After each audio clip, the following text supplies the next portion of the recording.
Good afternoon, ladies and gentlemen. Thank you for having me today. I'm Xingmao from Tsinghua University. Today, it's my great honor to be here to introduce our work, Cramming a Data Center into One Cabinet, a co-exploration of computing and hardware architecture of Waferscale chip. This is the outline. Firstly, let me introduce the background. In recent years, the rapid development of large language models has driven a surge in demands for system computing performance. However, constrained by physical limits, transistor density within a single chip has approached its practical ceiling, making it hard for Moore's law to extend at the chip size level. So distributed cluster becomes the mainstream computing system. In conventional GPU clusters, non-computing devices such as switches, I/O devices occupy a significant portion of system resources, and this kind of waste gets even larger as computing scale increases. As shown here, there is a sharp decline in the system's overall transistor density from single chip to multiple GPU boards and further to distributed clusters, creating a substantial gap between achieved density and the physical limits. Here comes the Waferscale solution. Waferscale systems have much larger chip area. For example, the WSE3 from Cerebras is the largest AI chip ever built, measuring 46,255 square millimeters and containing 4 trillion transistors. It delivers 155 petaflops of AI computing through 900,000 AI optimized cores. One single piece of this kind of chip can achieve the performance as a GPU cluster. Here we show the infrastructure of a Dojo training tail, which is also a current Waferscale chip product. Besides its large computing chip, which is the main functional part, other non-computational modules, such as power supply modules, external connector, and cooling modules, are integrated in the vertical space. This kind of structure also makes full use of 3D spatial resources. So it seems that the Waferscale chips can offer a highly integrated computing solution, extend Moore's law systematically with larger chip area, effectively fill the density gap inherent in GPU clusters, and deliver substantial performance gains. However, successfully designing and implementing a Waferscale chip system is not easy. They bring about new physical design constraints like area limits, package issues, and so on. So how to fully utilize the Waferscale system's much better performance when facing such more constraints? We have a deep look into the system architecture of current Waferscale chip products and found that there are inefficiencies in both computing and hardware architecture designs.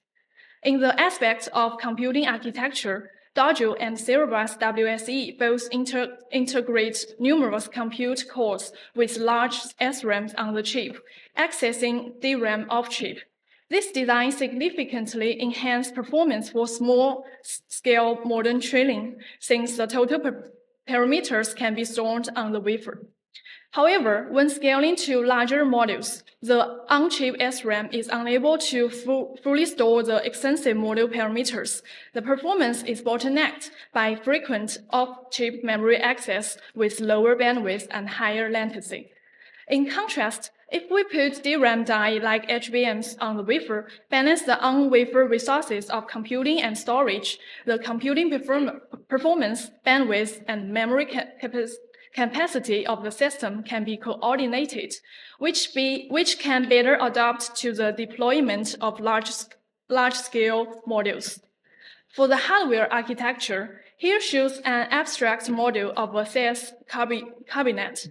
In addition to the Waferscale chip WSE with an area of more than 40,000 square millimeters, a large amount of space is occupied by other supporting hardware devices, such as cooling and power modules, resulting in a very low system computing density.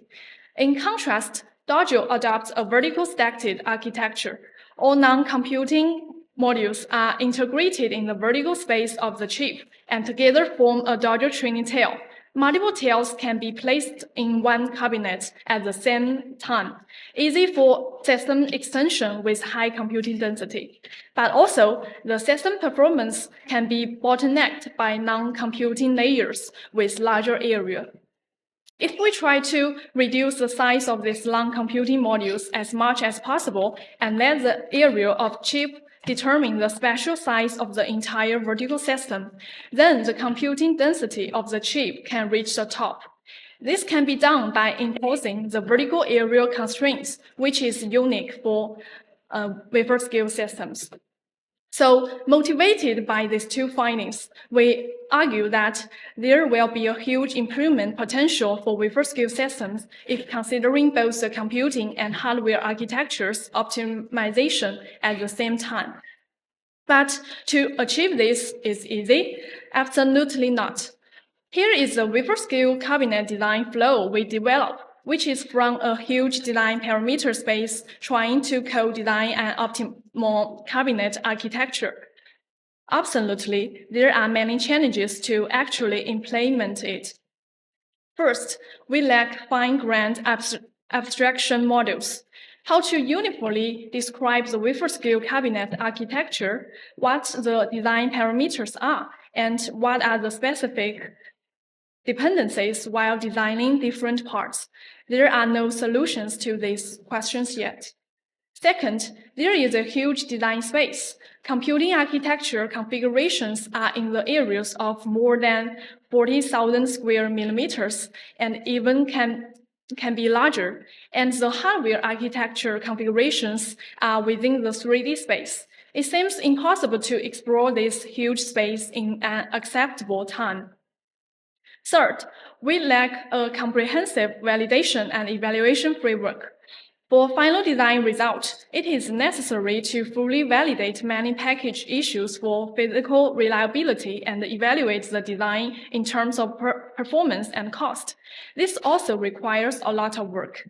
So how do we solve this problem? Here are our solutions.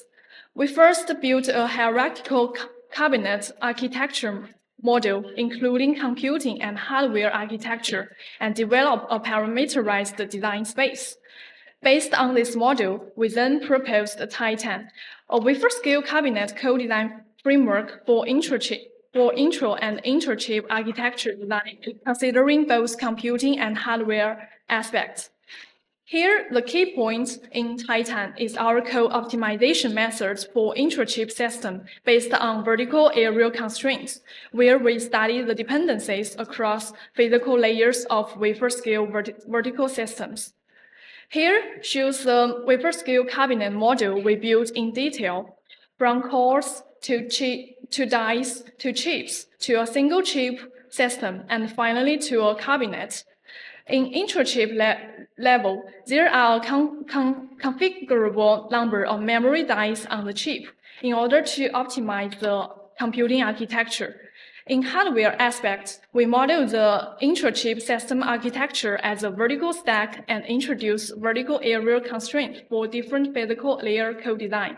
By building such a model, we can explore the computing and hardware architecture co-optimization for both intra-chip and inter-chip designs.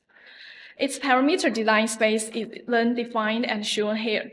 I want to make an explanation here that only marked parameters will be explored when designed. Not all of these. Other parameters can be inducted based on the architecture relationships. Based on this module, we further proposed Titan, a framework designed for the architecture co-design and optimization of wafer-scale cabinet. Here shows the framework. Firstly, the input includes the independent architecture parameter candidates and the framework setting, including physical constraints such as system area, power, and package reliability, and hardware design demands. Then, Titan consists of three key components. The intra-chip designer co-designed the vertical stacked system architecture in order to get an optimal chip set and sharply reduce the design space for inter-chip designer. The inter-chip designer finds the most suitable single-chip architecture to maximize system performance. Both the interchip and the intrachip architecture design results are evaluated by multiple metrics in the evaluator.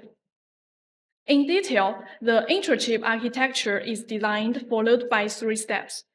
Firstly, the computing architecture is configured based on our architecture model and the logical interconnect relationships, such as the trade-off between the memory bandwidth and the die-to-die bandwidth. Then, the interlayer interface parameters, such as the I/O and the bump numbers, will be determined based on the cross-layer dependencies. Here, some system-related constraints, like area and power, will be checked. Finally, other intra-layer hardware parameters, such as the interposer architecture, are designed within each layer, along with multiple packaging reliability metrics will be pre-checked and verified. The key point here is how to efficiently co-design the different physical layers of the entire vertical stacked wafer-scale chip system. Here, I'd love to share our specific solution. That is what we call vertical area constraints. Based on our abstract intra-chip architecture model, which is vertically stacked system, as what I have mentioned in the part of motivation, there the space resources utilization and the system computing density has not reached the ideal upper bound. If we try to reduce the area of these long computing physical layers, including cooling, interposer, and the external devices, as close as possible to the area of the computing chip, then the computing density of the system can be maximized. This can be done by co-designing the whole vertical system architecture based on this relationship. That is, the area of the entire system is limited to a certain range determined by the area of the computing chip. Based on the concept and model of vertical area constraints, we develop another 2 cross-layer dependencies.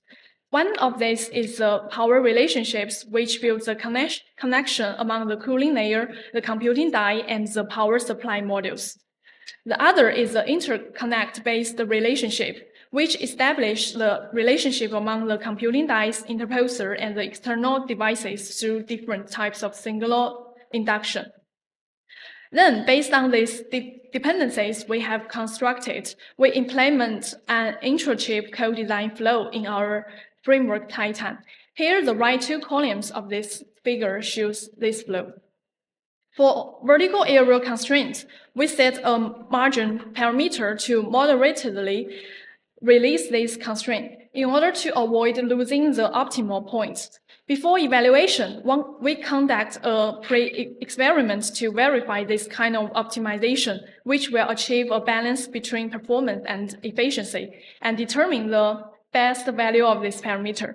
Here shows the result. The optimal value is 0.72 in our situation. After intra-chip design is done, the interchip cabinet designer configures the chip arrow and the host interface board arrow in a cabinet with a total cost constraint. Here, the total hardware demands will be checked. The evaluator evaluates the hardware performance, including computing performance, communication bandwidth, memory bandwidth, and capacity, and system cost for both the valid intra and interchip architecture designs. In the end, according to the input optimization target, the corresponding optimal cabinet design will be selected from the valid design set.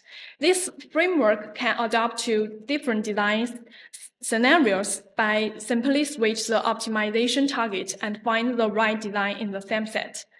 All the results are guaranteed to satisfy all physical constraints and design demands, which is important since pre-checking the physical feasibility of the result in the design exploration phase can avoid rapid iterations during the actual chip design process and can greatly improve design efficiencies. Now, I'd love to share the evaluation and the discussion. For evaluation, we use the architecture of a Dodger tree as our baseline, and our cost constraint is set as the same. We compare 4 architecture design results. T-Arc is the architecture designed by Titan. that is ours. C-ARC is designed by Tantan without on-wafer memory, and the S-ARC is designed without the vertical area constraint.